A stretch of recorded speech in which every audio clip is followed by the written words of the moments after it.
Assalamualaikum warahmatullahi wabarakatuh. Perkenalkan, kakak bernama Dio Wirawan dari Prodi Pendidikan Bahasa dan Sastra Fakultas Bahasa Indonesia Universitas Negeri Jakarta, dan hari ini kakak diberi kesempatan untuk mengajarkan tentang teks ceramah. Tapi, sebelum kita mulai, kakak punya game nih. Nggak tahu gamenya apa nggak? Oh, mau dong. Yaitu gamenya merupakan tebak gambar. Nah, coba kalian pada bisa nggak tebak gambar ini? Prank. Nah, ayo. Ayo, ayo. Nah, kalau ada yang bisa, silakan nih. Tulis di komen di bawah ini. Nah, ayo ada yang bisa? Nggak tunggu nih. Oke. Nah, jadi, kali ini kita akan mempelajari tentang teks ceramah. Nah, ini dia materi-materi yang akan dipelajari pada hari ini. Yaitu pertama, pengertian dari teks ceramah. Apa sih teks ceramah itu? Lalu unsur-unsurnya dari teks ceramah, struktur dari teks ceramah itu sendiri, dan terakhir kepenulisan dari teks ceramah. Wow. Nah, pertama kita cari pengertian dari teks ceramah. Yang pertama ini, menurut Dimyati, ceramah merupakan sebuah bentuk interaksi belajar mengajar yang dilakukan melalui penuturan dan penjelasan secara lisan oleh seorang guru terhadap sekelompok anak didiknya. Nah, diartikan di sini bahwa sebuah teks ceramah adalah interaksi antara murid dan guru yang bersifatnya lisan atau gurunya berbicara pada sekelompok peserta didiknya. Nah, di mana isi dari interaksi tersebut biasanya bersifat pembelajaran. Lalu kedua, terdapat pengertian dari Winarno, yaitu ceramah adalah penuturan dan penerangan secara lisan oleh guru terhadap muridnya, dan mereka mendengarkan dengan teliti sambil mencatat pokok-pokok penjelasan yang disampaikan oleh guru. Nah, kalian pada nyatet nggak nih? Karena ceramah di sini berfungsi untuk memberikan pelajaran ataupun penerangan yang kayak tadi, pengertian tadi dilakukan secara lisan atau disampaikan secara lisan oleh guru kepada muridnya. Nah, tugas kalian di sini tuh mencatat pokok-pokok dari penjelasan yang disampaikan oleh guru. Nah, lalu terdapat ceramah yang dari definisi Siti Hajar, yaitu adalah proses komunikasi orang lain dengan khayalak yang berperan sebagai pendengar. Dalam artian di sini, ceramah adalah komunikasi atau interaksi antara satu orang dengan halayak, atau dengan sekelompok orang. Bisa kakak dengan kalian, ataupun juga kalau kalian sering ke tempat ibadah, ada tuh di sana banyak sekali ceramah yang dilakukan oleh satu orang kepada banyak orang. Nah, dari beberapa pengertian di atas, cek ceramah adalah merupakan dan dapat dikatakan adalah komunikasi antara perorangan kepada hayalak atau sekelompok orang yang bersifat lisan dan berisi tentang pembelajaran. Biasanya berisi tentang informasi-informasi yang dapat membantu kehidupan kita dalam kehidupan keseharian. Nah, kalau itu merupakan arti dari ceramah, teks ceramah itu apa sih? Nah, teks ceramah di sini dapat dikatakan adalah sebuah teks yang membantu seorang penceramah membicarakan ataupun menuturkan informasi ataupun pembelajaran yang ia sampaikan. Nah, itu ya definisi dari teks ceramah. Nah, dari unsur-unsur teks ceramah ini ada apa aja sih? Pertama, ada penceramah, yaitu orang yang memberikan ceramah itu sendiri. Orang yang menyampaikan informasi yang berbentuk lisan. Lalu kedua, terdapat materi. Nah, materi adalah apa isi yang disampaikan? Apa sih isu-isu yang disampaikan apa sih masalah-masalah yang disampaikan pada sebuah ceramah. Lalu ketiga, terdapat pendengar. Di sini adalah siapa yang mendengar dan siapa yang mendengar dari isi ceramah kita. Ini penting diperhatikan karena materi harus sesuai dengan pendengar. Nah, nggak mungkin dong kamu pergi ke eh, ke misal ke sekolah SD lalu berceramah tentang pelajaran IPA SMA, itu nggak mungkin. Lalu keempat, metode, yaitu cara penyampaian dari ceramah tersebut. Nah, sekali lagi, metode ini harus disesuaikan dengan pendengar. Orang-orang, cara mereka mendengar atau mengambil informasi sangat berbeda dengan orang lain. Nah, terakhir juga terdapat media atau tempat di mana penceramah itu terjadi. Nah, seperti kakak ini ya, sedang berceramah di kanal YouTube. Nah, lalu ada struktur teks ceramah.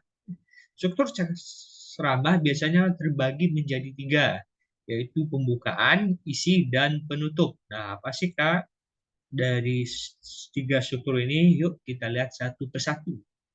Nah, pembukaan ini merupakan salah satu penggalan dari teks ceramah. Nah, itu Assalamualaikum warahmatullahi wabarakatuh. Sahabat sejati, kemudian, nah, kakak di sini, nah, ini merupakan sebuah teks dari ceramah, kakak akan bacakan. Assalamualaikum warahmatullahi wabarakatuh. Sahabat sejati, kemudian, hati adalah saat kita merasa senang jika ditegur dan diingatkan oleh sahabat kita. Dan sahabat sejati adalah sahabat yang gemar mengingatkan di saat kita berbuat salah. Alangkah indahnya jika persahabatan dijalin dalam irama yang meningkatkan kualitas diri agar semakin dekat ke Allah Subhanahu wa taala dan semakin cinta kepada Rasulullah SAW. Alangkah indahnya jika persahabatan dijalin dalam irama meningkatkan kualitas diri agar bisa semakin dekat kepada Allah Subhanahu wa taala dan semakin cinta kepada Rasulullah SAW. Nah, dari pembacaan teks itu, kalian tahu nggak apa ciri-ciri dari pembukaan?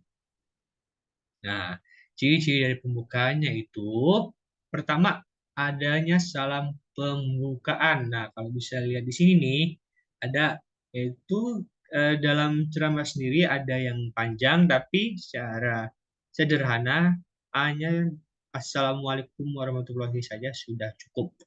Lalu kedua, terdapat pengenalan isu atau juga dikenalkan apa sih materi atau eh, isu-isu yang dibawa oleh ceramah ini sendiri. Nah, kalau dilihat dari sini, isu ataupun materi yang dibawa pada ceramah ini merupakan tentang sahabat sejati. Nah, dari itu yang merupakan ciri-ciri dari pembukaan.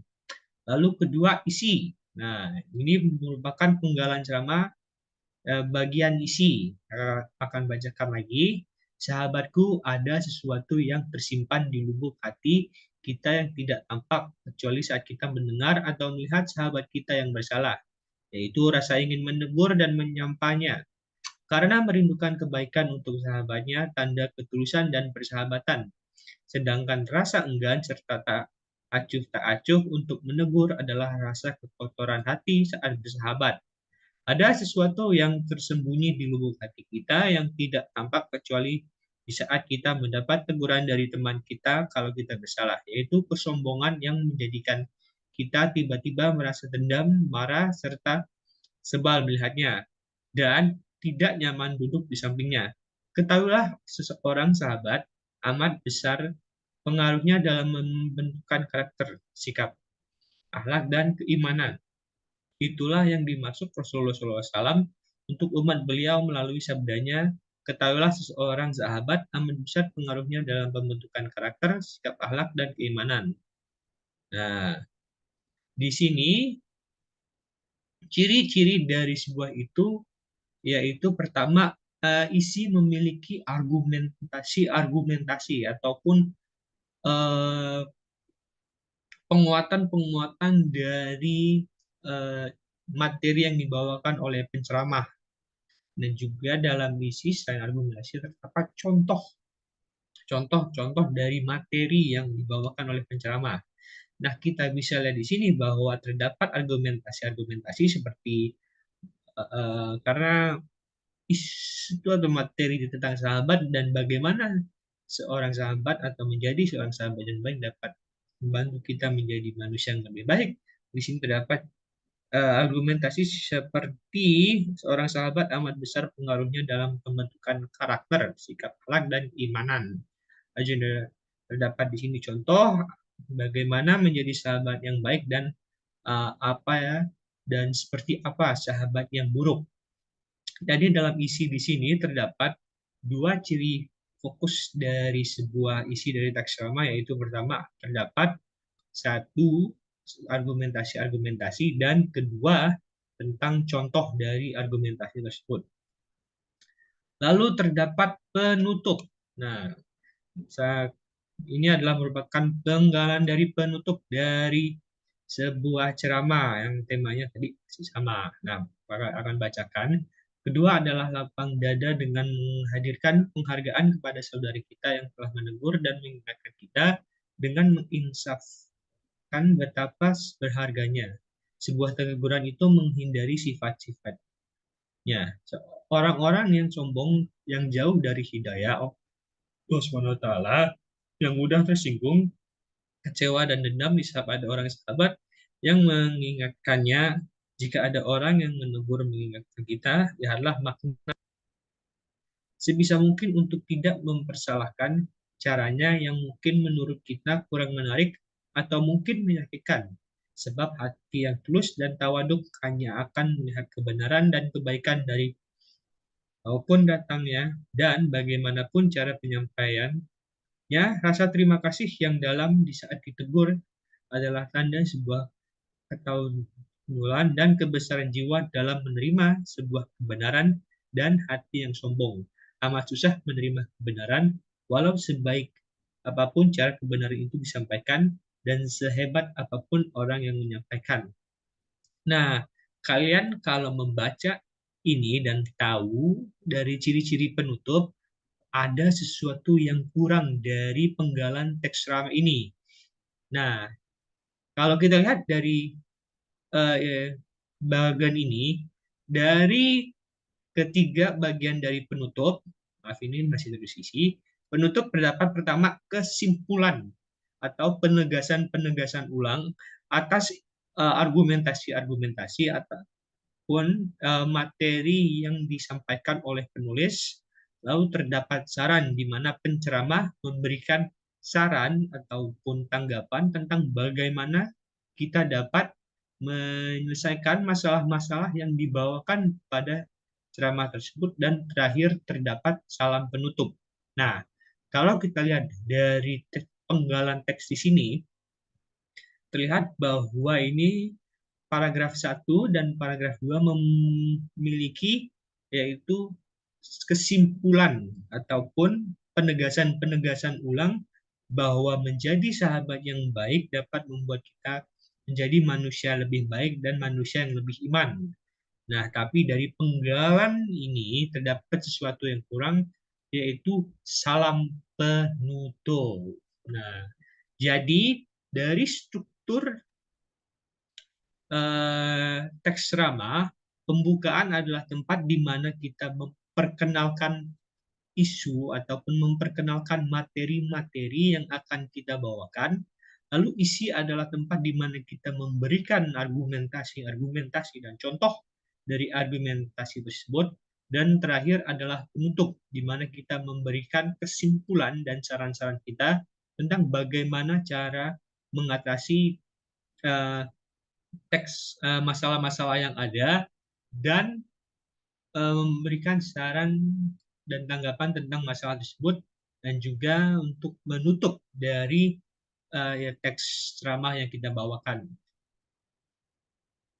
Nah, lalu pada penulisan teks ceramah.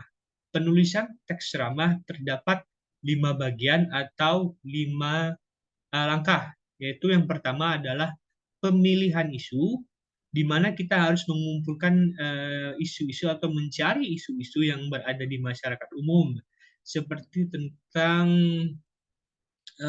bahayanya tidak memakai masker atau kepentingannya untuk mencuci tangan. Nah, isu-isu itu bisa kita pilih untuk menjadi sebuah teks ramah. Lalu pengumpulan argumentasi.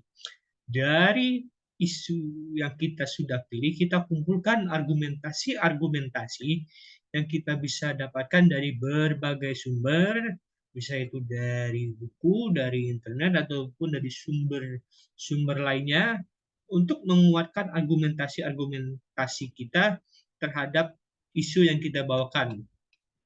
Lalu ketiga adalah memberikan saran, yaitu memberikan sebuah saran kepada pembaca. Ini ditempatkan di penutup agar saran yang agar isu atau masalah yang kita bawakan dapat